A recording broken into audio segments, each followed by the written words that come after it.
Алаштың арманына айналған тәуелсіздіктің қадірін бүгінгі жас ұрпақ жақсы түсінеді.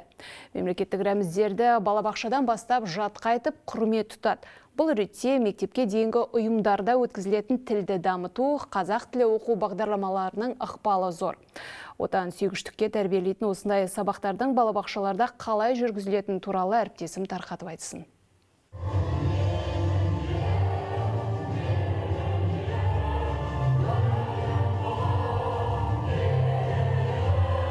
Бұл топтағы бүлдіршіндер 2 жаста, тілі шығып енді ғана сөйлей бастаған. Мемлекеттік гимнді бөгелмей еркін айтады. Арнайы сабақтарда басқа өлең жолдарын емес, ең алдымен еркіндік пен елдіктің үні саналатын әнұранды үйреттік дейді тәрбиешілері. Біздің таңымыз, балабақшадағы таңымыз әнұраннан басталады. Оқу ағарту нұсқаулығына сәйкес мектепке дейінгі білім бөлімдерінде қоршаған ортамен сөйлеуді дамытуда қазақ тілінде осы қазақи нақыштағы сабақтарды, іс-әрекеттерді көп өтеміз.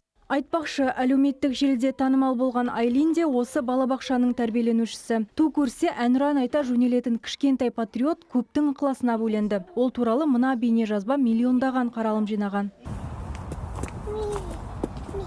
Не ол?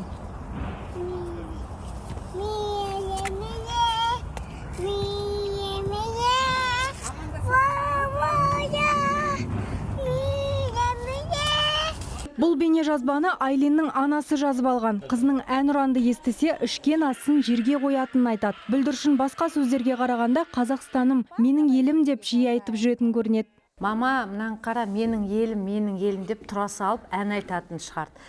Соны ойымда жоқ, телефоннан әрі тек түсіріп ала салған, соны менің елім. Содан кейін мынау көлікті терезе ашып жазда кет бара жатырғанда да мынау любой көлік өтсе, менің елім деп әндетіп айтып кетеді. Теледидардан қосатын болсақ, ол жалауды көрсе де қолын кеудесіне қоя салады да, соны ыңылдайды. Айлин де оның қатарластары да отан сүйгіштік жайлы алғашқы түсінікті балабақшадан алды. Мамандар осындай қастерлі құндылықтарды баланың бойына ерте жастан сіңіру маңызды екенін айтады. Өйткені отан, ел, мемлекеттік рәміздер туралы пайым мектеп жасына дейін қалыптаса бастайды. Жанель Нұрболатқызы, Райымбек Бегужаев, Жібек жолы.